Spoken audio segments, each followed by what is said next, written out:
नमस्कार. मुंबई तरुण भारत साप्ताहिक विवेक आणि विवेक साहित्य मंचच्या व्यासपीठावर मी अर्चना कुडतरकर आज स्वागत करते आहे बाळासाहेब कारले आणि रवींद्र गोळे यांचं.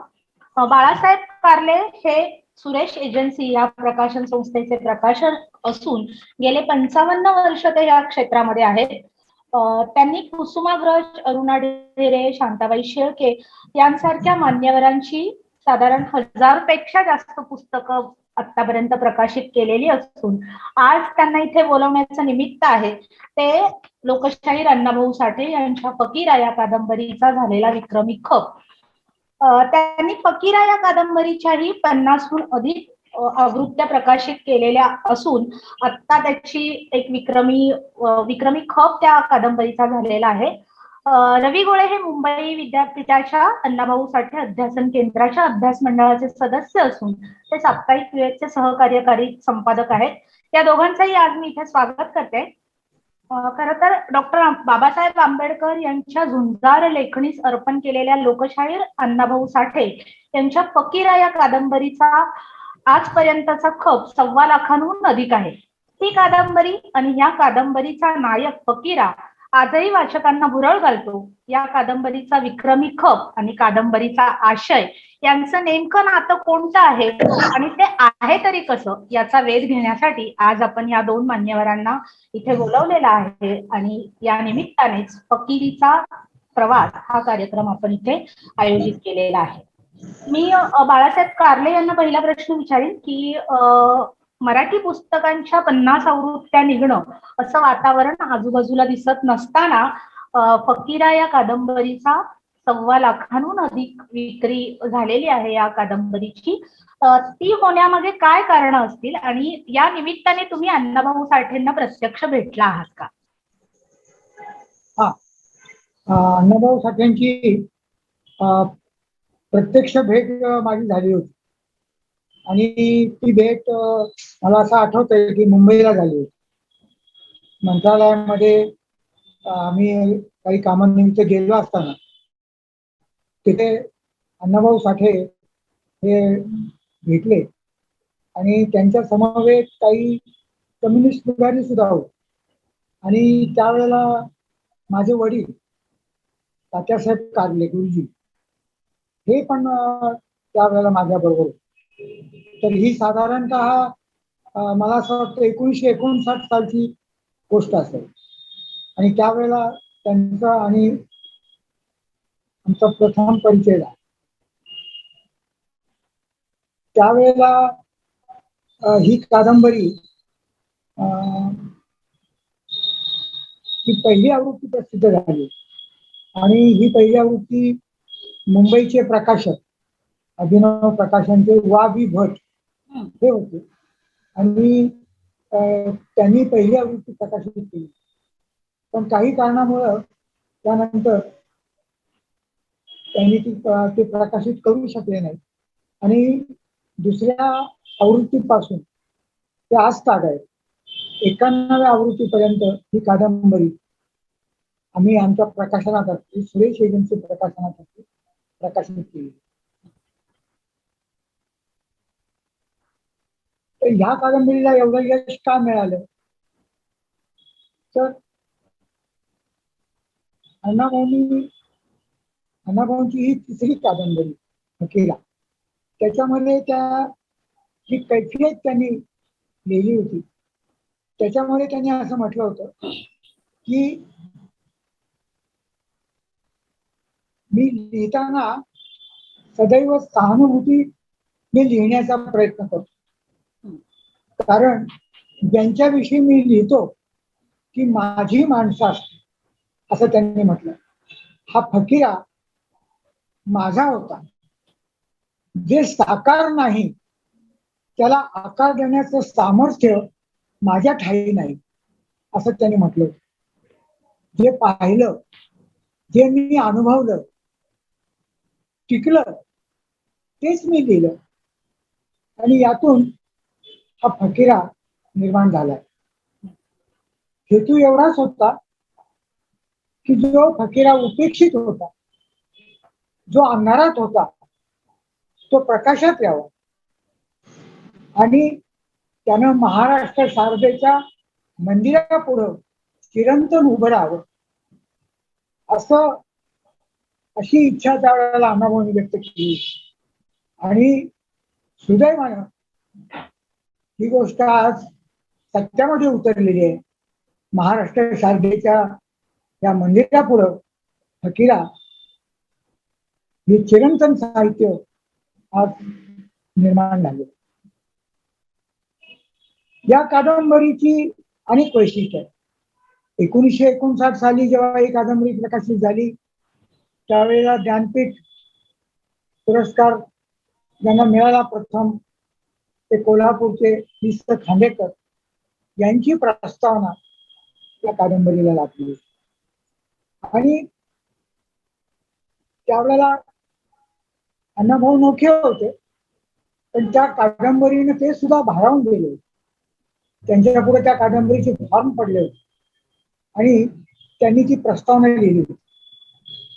त्यामध्ये ते असं म्हणतात की ह्या कादंबरीमध्ये 3 स्वभाव चित्र वाचकांच्या मनामध्ये पकड घेऊन उतरलेली आहे. पहिलं स्वभाव चित्र जे आहे ते फकीराचं आहे. म्हणजे हा या कादंबरीचा नायक अतिशय उमदा, शूर आणि प्रेमळ स्वभाव असं त्यांनी फकीराचं वर्णन केलं. आणि आणखी 2 पात्र त्याच्यामध्ये होती, ती म्हणजे फकीराची आई राधा आणि त्या गावातले कुलकर्णी पंत, अशी ही 3 पात्र या कादंबरीमध्ये होती.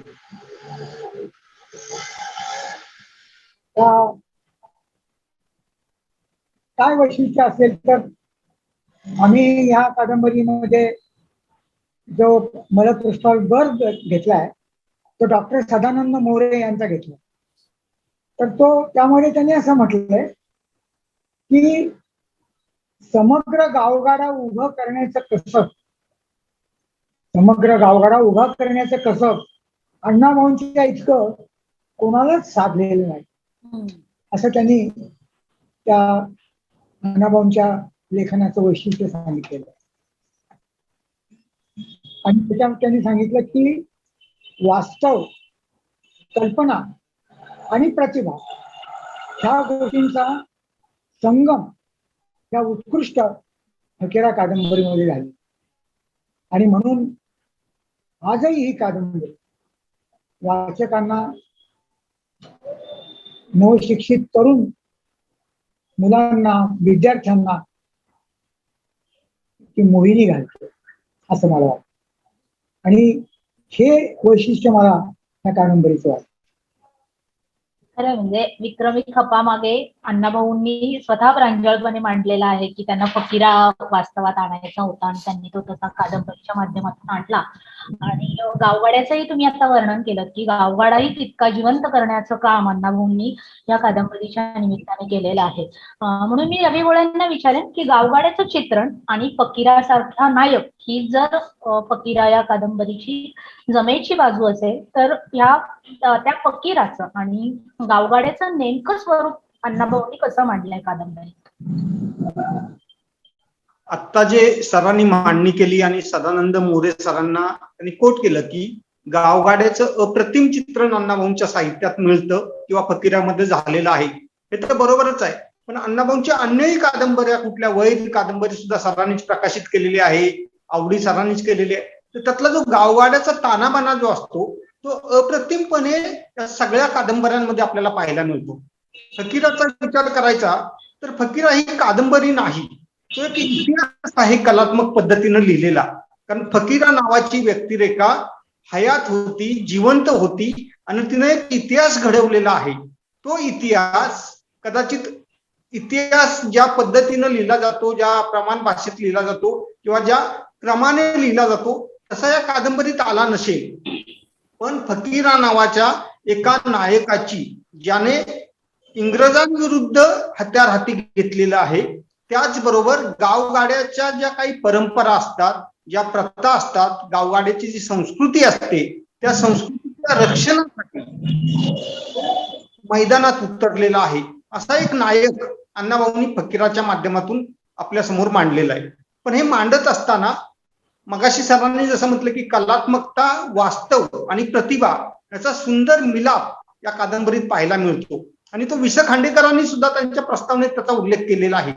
आणि मला वाटतंय की ही जी तीन गोष्टी आहेत, कलात्मकता असेल, प्रतिभा असेल आणि मांडणी असेल त्याची, या सगळ्याचा प्रभाव आजही नव्या पिढीवर पडत असतो. आणि महाराष्ट्रातला ज्याला मराठी वाचता येतं, बोलता येतं, लिहिता येतं, असा अपवादानच माणूस सापडेल की ज्याला फकीरा कादंबरी माहीत नाही. कमीत कमी त्याचा लेखक, त्याची कथा तरी त्याला माहिती असते, कदाचित वाचलेली नसेल, पण फकीराचा जो मराठी जनमानसावरचा जो प्रभाव आहे तो असा आहे की महाराष्ट्रात जन्मलेला आहे, मराठी भाषा बोलता येते, त्याला फकीरा माहीत असतं. आणि त्याच काय वास्तव रूप काय किंवा त्याचा पुरावा काय, तर सरांनी आता जसं प्रमाणे सांगितलं की 1.25 प्रत आणि 91वी आवृत्ती या कादंबरीची होते. त्याचं कारणच आहे की मराठी मनावर किंवा ज्यांना महाराष्ट्रीयन आपण म्हणतो अशा समाजावर या कादंबरीचं गारूड राहिलेलं आहे. पण हे गारूड कशाचं आहे? फक्त तो एक इंग्रजांविरुद्ध हत्यार हाती घेणारा नायक आहे म्हणून आहे का? मला असं वाटतं तेवढ्या पुरतं तो मर्यादित नाही. तर गावगाडा नावाची जी आपल्या देशातली जी व्यवस्था होती, आज ती जागतिकीकरणामुळं, औद्योगिकीकरणामुळं कदाचित अविस्कळीत झालेली आहे, मरणपंथाला लागलेली असं आपण म्हणूया. पण त्या गावगाड्याला सबळ करणारा, त्या गावगाड्याला जगणारा आणि आजही प्रत्येकाला आपला गाव प्यारा असतो. तो कुठेही शहरात राहत असला, उपजीविकेसाठी कुठेही जात असला तरी त्याला त्याचं गाव आवडत असतो. आणि त्या गावातले जे काही सण असतील, परंपरा असतील, जत्रा असेल, उत्सव असेल, याच्याशी तो भावनिक दृष्ट्या जोडलेला असतो. हा फकीरा सुद्धा त्या गावगाड्याशी भावनिक दृष्ट्या जोडलेलाच आहे. त्यामुळं त्या यात्रा जी आहे गावची किंवा जी ती सोडती जी आहे, खोबऱ्याची वाटी आणि त्यात भरलेली हळद, याच्यासाठी जो संघर्ष आहे तो त्याला त्या आत्मीयतेनं, भावनिकतेनं जोडलेला आहे, ज्याच्यासाठी त्याच्या वडिलांना, फकीराच्या वडिलांनी, राणोजींनी स्वतःच हुतात्म्य पत्करलेलं आहे ते मिळवण्यासाठी. असा एक नायक तो त्या गावाशी जोडलेला आहे. आणि गावाशी जोडताना गावाचा जो तानाबाना असतो त्या तानाबाण्याशी जोडलेला आहे. त्याला गावचा विष्णुपंत कुलकर्णी जितका जवळचा वाटतो, तितकाच त्या गावचा रामजा महार सुद्धा जवळचा वाटतो. आणि अशा व्यक्तिरेखा म्हणजे एक आणखी अण्णाभाऊंचे वैशिष्ट्य सरांनी जसं सांगितली तसे आणखी एक वैशिष्ट्य सांगायचं म्हटलं, त्या कादंबरीत जवळजवळ 200 ते 250 व्यक्तिरेखा छोट्या मोठ्या येतात. आणि त्या प्रत्येकाच्या व्यक्तिरेखेची स्वभाव वैशिष्ट्य, त्याचं देहबोली, त्याची भाषा, हे सगळं बारकाव्यानं अण्णाभाऊंनी या कादंबरीत मांडलेलं आहे.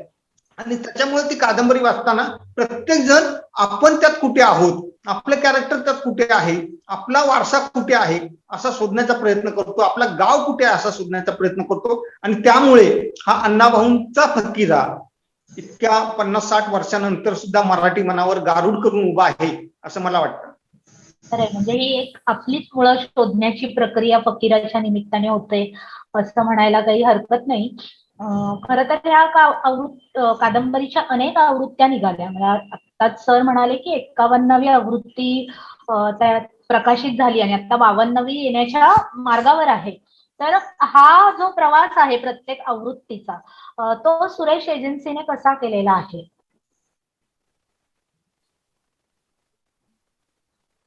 दुसरी आवृत्ती ते 91वी आवृत्ती, हा प्रवास सुरेश एजन्सीने अखंडपणे केला. दुसरी आवृत्ती जून 1961 मध्ये प्रकाशित झाली आणि 91वी आवृत्ती सप्टेंबर 2021 मध्ये प्रसिद्ध झाली. अशा एकूण या 60 वर्षाच्या कालावधीमध्ये सातत्यानं अखंडपणे आम्ही आवृत्त्या काढत गेलो, कसलाही विचार न करता. पुष्कळ वेळेला कागदाची दुर्मिळता असायची, कागदाच्या किमती वाढलेल्या असायच्या, पण तरी आम्ही सातत्य राखलं. आणि या कादंबरीचं भाग्य असं की पुणे विद्यापीठ, शिवाजी विद्यापीठ, मराठवाडा विद्यापीठ औरंगाबाद, मुंबई विद्यापीठ या विद्यापीठामध्ये पाठ्यपुस्तक म्हणून ही कादंबरी अभ्यासासाठी नियुक्त केली. हे या कादंबरीचं विशेष आहे. एक गोष्ट सातत्याने आम्ही अशी केली की कादंबरीची किंमत माफक ठेवायची. 176 पृष्ठांच्या कादंबरीची किंमत 140 रुपये आज आहे आणि त्याची किंमत न वाढवता सर्वसामान्य वाचकाला ही कादंबरी घेता यावी म्हणून आज 100 रुपयामध्ये ही कादंबरी आम्ही देत आहोत. त्यामुळे कादंबरीला भरघोस प्रतिसाद मिळत आहे. अण्णाभाऊंनी खूप पुस्तकं लिहिली, 50-60 त्यांची पुस्तकं आहेत. मी सुद्धा आता सरांनी म्हटल्याप्रमाणे आवडी होई, पाझर ह्या कादंबऱ्या प्रकाशित केल्या. अण्णाभाऊंचे एकमेव प्रवास वर्णन, अण्णाभाऊंची 60-70 पुस्तकं, त्यांनी प्रवास वर्णन एकच लिहिलं, माझा रशियाचा प्रवास, हे आम्ही प्रकाशित केलं. गुन्हेगारांच्या कथा म्हणून गजाड कथासंग्रह प्रकाशित केला, पण तो फकीराच राहिला. म्हणजे मी असं म्हणेन की अण्णाभाऊंचा हा मास्टरपीस, फकीरा म्हणजे मास्टरपीस आहे आणि सर्वसामान्य वाचकांनी या कादंबरीचं स्वागत केलेलं आहे. शिक्षण क्षेत्रामध्ये या कादंबरीचा बोलबाला झाला म्हणजे नवीन सुशिक्षित विद्यार्थी, तरुण वाचक निर्माण झाले, त्यांनी फकीराचं अतिशय चांगल्या प्रमाणामध्ये स्वागत. कोरोना काळामध्ये सुद्धा अतिशय खडतर असा हा सगळा प्रवास प्रकाशनाचा असताना, मुद्रणाचा असताना या कादंबरीची 15 दिवसामध्ये 3000 प्रतींची आवृत्ती खपली. हा फार मोठे विशेष साहित्याच्या क्षेत्रात म्हणावं लागेल. 50 आवृत्ती, 91 आवृत्तीचा योग आपल्या मराठी कादंबरीच्या साहित्याच्या प्रकाशनाच्या क्षेत्रात फार थोड्या पुस्तकांना लाभतो. ते भाग्य फकीराला मिळालं, त्याचा विशेष आनंद झाला. म्हणजे एकीकडे वाचन संस्कृतीबद्दल अनेक गोष्टी समोर येत असताना, नकारात्मक गोष्टी समोर येत असताना तुम्ही एक चांगली सकारात्मक बाजू फकीराच्या निमित्ताने मांडली. एकूणच कोरोनाच्या काळातही चांगला खप या कादंबरीचा झालेला आहे आणि फकीराचं एक काय गारुड समाज मनावर आहे ते पुन्हा एकदा नव्याने सिद्ध झालं. मी रवी गोळेंना विचारेन की आजच्या सामाजिक तेढ असण्याच्या सगळ्याच काळामध्ये फकीरा कादंबरीचा नायक वेगळा ठरतो का, आणि तो असेल तर त्याचं वैशिष्ट्य काय आहे? आता तुमचा प्रश्न विचारण्याच्या आधी माझ्या मनात तोच प्रश्न होता की मी तोच विचार करत होतो की आजच्या समाज वास्तवात जेव्हा आपण फकीराचा विचार करतो तेव्हा फकीरा वेगळा कसा दिसतो. आज दुर्दैवानं आपण ज्याला पुरोगामी महाराष्ट्र म्हणतो त्या महाराष्ट्रात पाहिजे जातीचे असे काहीतरी विचित्र परिस्थिती आहे. प्रत्येक महापुरुषाला त्याची जात शोधली जाते आणि त्या जातीच्या आधारावर त्याचा जय जयकार करायचा की त्याला विरोध करायचा, अशा पद्धतीची व्यूहरचना सामाजिक पातळीवर सुद्धा होताना आपल्याला दिसते आणि हे आपल्या महाराष्ट्राचं दुर्दैव आहे. अण्णाभाऊ साठे सुद्धा याच्यातून सुटलेले नाहीत. खरं तर अण्णाभाऊ साठेंचं साहित्य जर तुम्ही अभ्यास केला तर आपल्याला लक्षात येईल की ते एक जातीय नाही, एक रेषीय नाही, समग्र समाजाचा लेखाजोखा अण्णाभाऊ साठेंच्या साहित्यात आपल्याला पाहायला मिळतो. आणि त्याचं एक लघु रूप म्हणूया किंवा त्याचा लिटमस टेस्ट घ्यायची असेल तर फकीरा कादंबरी आपल्यासाठी खूप उपलब्ध आहे. तुम्ही म्हटलात तसं सामाजिक तेढ, सामाजिक दुरावा, एकमेकाबद्दलच्या शंका, गैरसमज किंवा असूया सुद्धा, असूया हा शब्द खरा सामाजिक जीवनात वापरला नाही पाहिजे, कारण ती व्यक्तिगत जीवनातली बाब आहे. पण आज सामाजिक जीवनात सुद्धा एका समाजाला दुसऱ्या समाजाबद्दल असूया वाटायला लागलेली आहे आणि त्याच्यातूनच आपल्या सामाजिक जीवनात अनेक बकेडे आणि संघर्ष निर्माण होताना दिसत आहे. याला उत्तर म्हणजे जर एखादा सामाजिक आजार झाला तर त्याला सामाजिक पातळीवरच औषध करायला हवं किंवा त्याचं उत्तर शोधायला हवं असं मला नेहमी वाटत असतं. आणि ते उत्तर शोधायचं असेल आणि ज्यांना ते शोधण्याचं काम करायचं आहे त्यांनी फकीरा कादंबरी नक्की वाचली पाहिजे. दुर्दैवानं अण्णाभाऊंना जसं एका विचारधारेचे वाहक मानण्याचा काही प्रयत्न झाला, त्या पद्धतीनं त्यांचं प्रेझेंटेशन झालं, तसंच या फकीरा कादंबरीबद्दल सुद्धा मधल्या काही काळात एका विचारधारेचं प्रवाही चित्रण किंवा एका विचारधारेचं वहन करणारी कादंबरी अशा पद्धतीची सुद्धा मांडणी काही समीक्षक मंडळींनी केलेली आहे.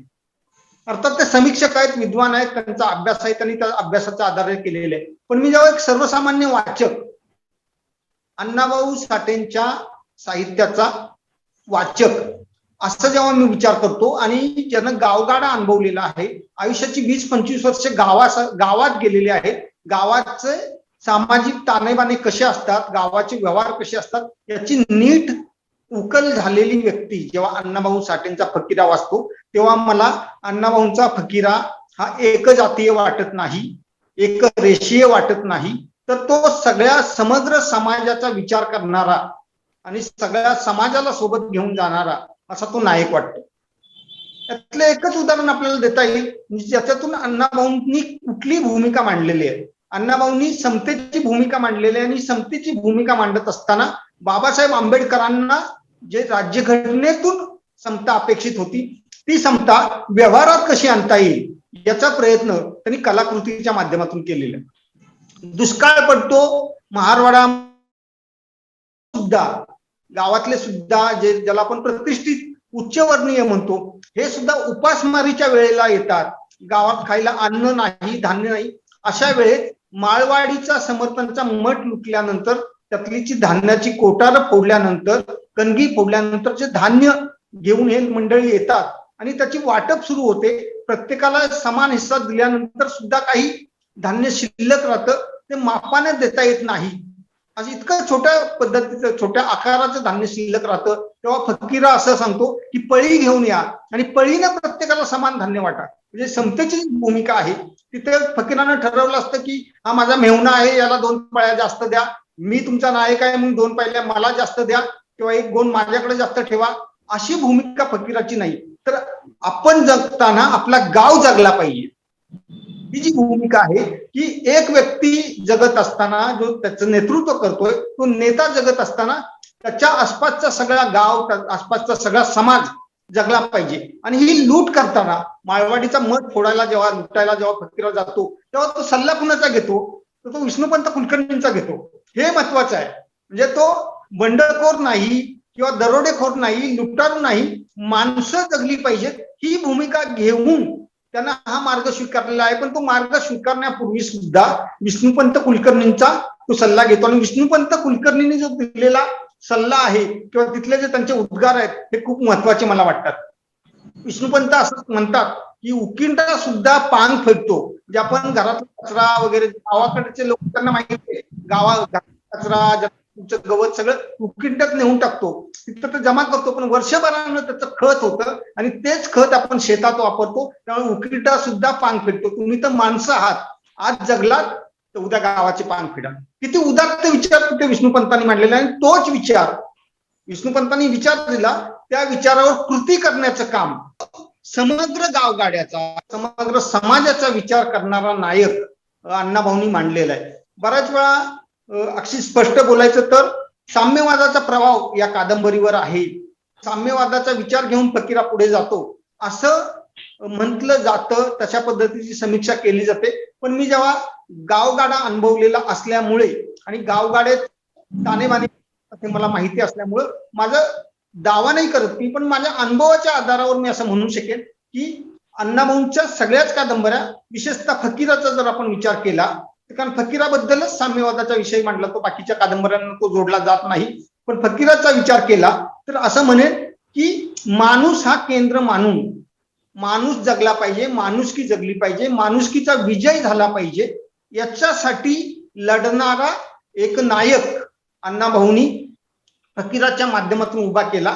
आणि तोच नायक आजच्या आपल्या सामाजिक परिस्थितीत तुम्ही जो प्रश्न विचारला की सामाजिक तेढ निर्माण झालेली आहे, समाज विखंडित होतोय, दुफळ्या निर्माण झालेल्या आहेत, तर सगळ्या समाजाला जोडण्यासाठी एका पातळीवर आणण्यासाठी फकीराचा काय उपयोग होईल, कसा उपयोग होईल, तर आणखी एक उदाहरण देतो म्हणजे आपल्या लक्षात येईल की ज्या संघर्षाचा उल्लेख येतो की ती आणण्यावरून जो संघर्ष होतो दोन गावात, शिगाव आणि वाटेगाव, तर फकीराच्या बाजूने जे उभे आहेत ते पाटील आहेत, कुलकर्णी आहेत, असे एका बाजूला उभे आहेत. आणि जो खोत, ज्या खोताला ती सोटी परत हवी आहे किंवा ते खोबऱ्याची वाटी आणि हळदेने भरलेली खोबऱ्याची वाटी परत हवी, याच्यासाठी तो संघर्ष करतोय, त्याच्याबरोबर कोण आहे तर तो खोत आहे, रामजा नावाचा लोहार आहे. म्हणजे वेगळ्या वेगळ्या जातीचे लोक या दोन गटात आहेत. ते एका जातीचे संघर्ष किंवा एका जातीनं दुसऱ्या जाती विरुद्ध पुकारलेला संघर्ष नाही, तर सद आणि असत किंवा सत्य आणि असत्य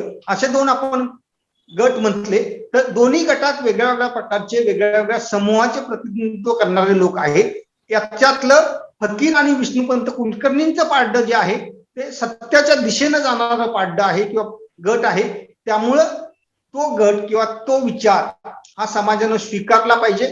त्या पद्धतीनं त्यांनी ज्या पद्धतीनं 100 वर्षापूर्वीचा गावगाडा चालवला, 100 वर्षापूर्वीचा गाव चालवताना गावातल्या शेवटच्या दुबळ्या माणसाचा विचार केला, त्याच्यासाठी मदतीचा हात उभा केला, ती जी व्यवस्था होती गावगाड्याची ती व्यवस्था आज समजून घेतली, तर मला वाटतं आपल्या सामाजिक जीवनात आज जे संघर्षाचे विषय आहेत, बकेड्याचे विषय आहेत, त्याची उत्तरं सुद्धा आपला समाज शोधू शकेल. कारण आपला समाज हा चिरंतन समाज आहे, तो एका क्षणी निर्माण झाला आणि दुसऱ्या क्षणी विरून गेला असं फुग्यासारखा, हवेच्या फुग्यासारखा समाज नाही, तर एका पिढीकडून दुसऱ्या पिढीकडे हा संस्कार आपल्याकडे प्रवाहित होत आलेला आहे. तो संस्कारावर कधी मधल्या काळात धूळ पडलेली आहे, त्यामुळं आपण थोडे विखंडित झालोय किंवा आपण वेगळे झालोय, आपल्या अस्मिता वेगळ्या आहेत, आपले अस्तित्व वेगळं आहे असं वाटायला लागलेलं आहे. आणि म्हणून या अस्मिता वेगळेपणाची जी टोकं आपल्याला आलेली आहेत ती जर घासायची असतील, त्या टोकांचा बोचरेपणा कमी करायचा असेल तर आपल्याला फकीरा हे एकमेव औषध आहे असं मला वाटतं. अरे म्हणजे फकीराचं समानतेचं सूत्र आणि त्याहीपेक्षा त्याने मानवतावादी दृष्टीने सगळ्या घटना प्रसंगांमध्ये कादंबरी जी पुढे नेलेली आहे ते पाहता आजच्या सामाजिक तेढीचं उत्तर तिथे फकीरामध्ये मिळू शकतं ही अपेक्षा फार रास्त वाटते आहे. मी बाळासाहेब कारले यांना विचारेन की तुम्ही प्रत्येक आवृत्ती साधारण कितीची केलेली आहे आणि आतापर्यंत केलेल्या आवृत्त्यांमध्ये काही बदल केले का, आणि तर केले असतील तर काय केले?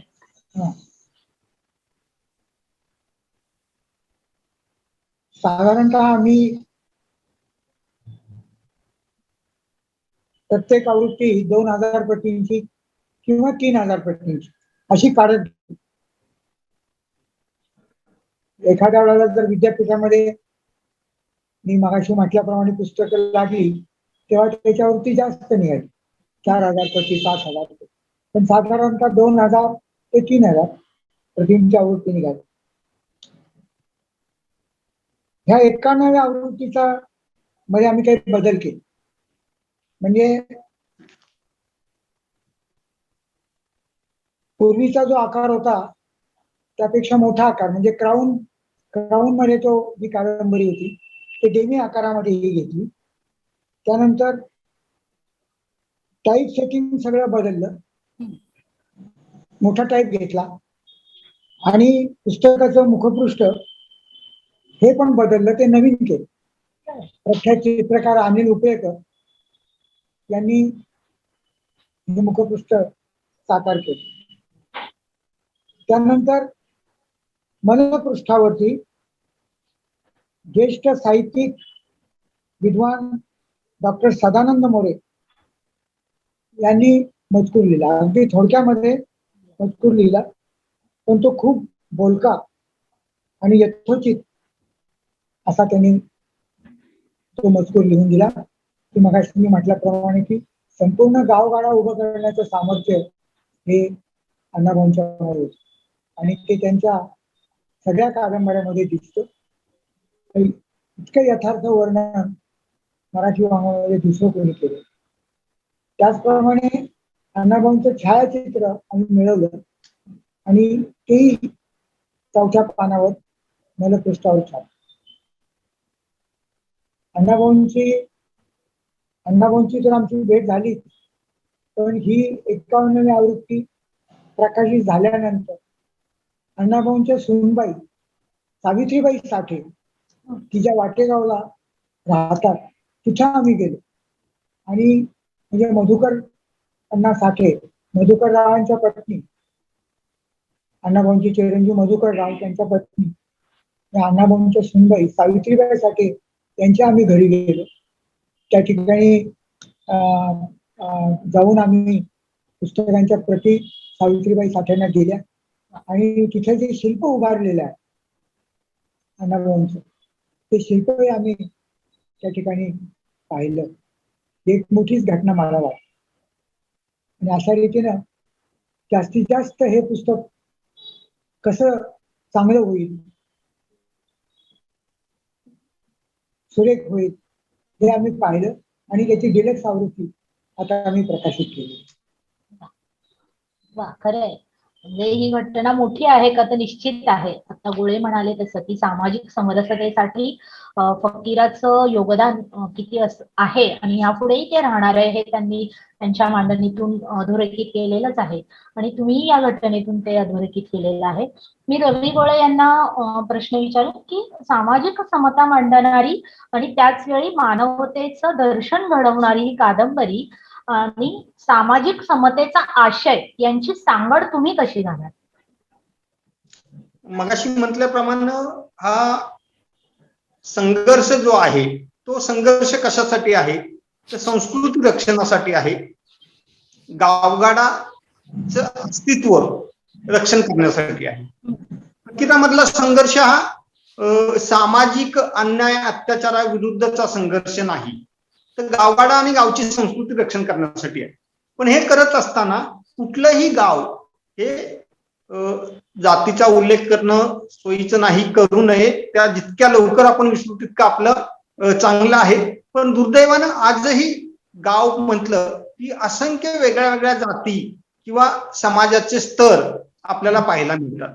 हे सामाजिक स्तर जे आहेत ते कधी व्यवहारामुळे निर्माण झालेले आहेत, कधी गुणवत्तेमुळे म्हणजे त्यांच्या कामामुळे निर्माण झालेले आहेत किंवा कधी गैरसमजातून, अशा वेगळ्या वेगळ्या याच्यातून हे स्तर निर्माण झालेले आहेत. त्याचं समर्थन करण्याची आवश्यकता नाही. हे सगळे स्तर संपून आपला सगळा समाज एका पातळीवर, एका स्तरावर आला पाहिजे, याच्यासाठीचे जे प्रयत्न असतात तर ते प्रबोधनातूनच होत असतात. आपल्याला, आपल्या देशाला, महाराष्ट्राला प्रबोधनाची खूप मोठी परंपरा आहे आणि त्या परंपरेमुळेच आज आपण जे मुक्तपणे मी असं बोलू शकतोय किंवा तुम्ही असा मला प्रश्न विचारू शकताय, याचं कारण ही प्रबोधनाची परंपरा आहे. कदाचित ती परंपरा नसते तर मला असं धाडसानं जाती मिटल्या पाहिजे, संपल्या पाहिजेत असं म्हणता आलं नसतं. पण या सगळ्या प्रबोधनामुळे होऊ शकलं आणि त्या प्रबोधनाचे एक पाईक सुद्धा अण्णाभाऊ साठे आहे. त्यांनी आपल्या वेगळ्या वेगळ्या कथा कादंबऱ्यांमधून हाच प्रबोधनाचा धागा सुरेखपणे विणलेला आहे. आणि मग ते एका ठिकाणी असं म्हणतात की मी कशासाठी लिहितो तर माझा समाज सुखी, संपन्न, समृद्ध व्हावा, या देशाचं नंदनवन व्हावं म्हणून मी लिहितो. असं जर त्यांची आकांक्षा असेल लिखाणाबद्दलची तर हा माणूस फकीरासारखा नायक उभा करताना तीच समतेची भूमिका त्याच्या मनात कायम आहे. पण हे मगाशी म्हटल्यासारखा हा इतिहास सुद्धा आहे, फकीरा वास्तवातला आहे. कारण अण्णाभाऊंचं बालपण फकीरानं दिलेल्या 2 सुरती मोहरांची बाळगुट्टी खाल्ल्यानं वाढलेलं आहे. बालपणात तो अनुभव त्यांनी घेतलेला आहे. त्यामुळे एका अर्थानं इतिहास सुद्धा कलात्मक पद्धतीनं मांडताना त्यांनी समतेचा जो धागा आहे तो सोडलेला नाही. त्यांनी व्यक्तिमात्म किंवा भक्तीकडे न जाता इतिहास लिहिताना किंवा ती कादंबरी लिहिताना असतो आणि त्या व्यक्ती म्हणून एखाद्या छोट्या गावात आपण वेगळ्या वेगळ्या समाजाशी कसं जोडलेला असतो ते बंद दिसत नाही, पण आपण एकमेकाशी बांधलेलं असतो. तर ते बांधले पण जे आहे, ज्याला बाइंडिंग पॉवर म्हणतो आपण, ती बाइंडिंग पॉवर गावाची किंवा गावाचा एकोप्याची जी शक्ती आहे ती सुद्धा अण्णाभाऊंनी याच्यातून मांडण्याचा प्रयत्न केला. ती मांडत असताना त्यांनी खूप वेगळ्या वेगळ्या व्यक्तिरेखा मगाशी म्हटल्याप्रमाणे भोसलेचं उपकथानक येतं. खरं तर अण्णाभाऊंनी वारण्याचा वाघ नावाचं एक स्वतंत्र कादंबरी लिहिलेली आहे. पण तोच एक उपकथानक ह्याच्यात येतं आणि त्याच्यात एक वाक्य आहे, तो सत्तू जेव्हा अडचणीत येतो तेव्हा फकीरा त्याला जाऊन मदत करतो आणि सत्तू त्याचा आभार मानतो की तू आलास बाबा म्हणून मी वाचलो. तर खरं तर जातीचा विचार करताना फकीरा मांग समाजाचा किंवा मातंग समाजाचा, सत्तू हा मराठा, असं सगळं आहे त्याच्यात. असं असलं तरी तेव्हा जे एकमेकाला भेटतात आणि मदत होते तेव्हा तो फकीराला म्हणतो की तू आलास म्हणून मी वाचलं. तेव्हा फकीराचं उत्तर असं की दगड सुद्धा दगडाच्या उपयोगी येतो. आपण तर माणसं आहोत, आपण माणसानं माणसाला मदत करायची नाही तर कुणाला करायची. हा जो संदेश आहे त्यातला, हा संदेश घेऊन आपण जर पुढे गेलो तर अण्णाभाऊंच्या लिखाणाचं सामर्थ्य, अण्णाभाऊंच्या भूमिका आणि फकीराचं जे समाजावरचं गारुड आहे ते या संदेशात आहे असं मला वाटतं की प्रत्येक जण जेव्हा फकीरा प्रत्येक जण वाचतो तेव्हा त्याला ते भावतं, पण आपण हे व्यवहारात कसं आणायचं हे कळत नाही कदाचित. मला असं वाटतं की 51 आवृत्त्या होतात, 1.25 लाख प्रती खपल्या जातात. याचाच अर्थ अण्णाभाऊंनी दिलेला संदेश, अण्णाभाऊंनी घेतलेली भूमिका वाचकांना पटते, वाचकांना रुजते, फक्त ती व्यवहारात कशी आणायची.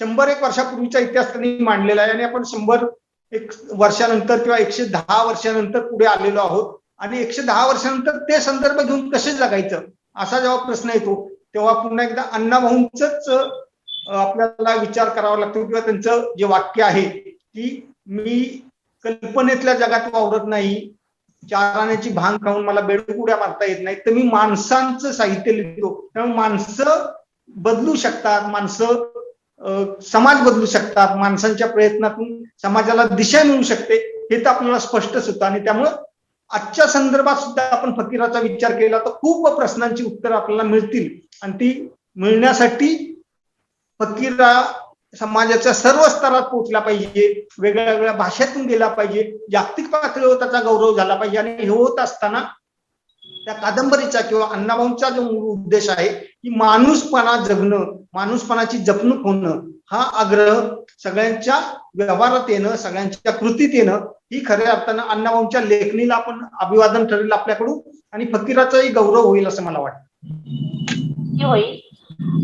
खरं तर समतेची, मानवतेची दिंडी अण्णाभाऊंनी फकीराच्या निमित्ताने उभी केली आणि सुरेश एजन्सी तर्फे मला वाटतं ही दिंडी आवृत्त्यांच्या निमित्ताने अव्याहतपणे पुढे येते आहे. सुरेश एजन्सीच्या बाळासाहेब कारले यांनाही या सारख्या अनेक आवृत्त्या काढण्यासाठी शुभेच्छा. आणि आज रवी गोळे आणि बाळासाहेब कारले या व्यासपीठावर येऊन फकीरा निमित्ताने एक चर्चा घडून आली त्याबद्दल त्यांचे आभार. धन्यवाद. नमस्कार. धन्यवाद.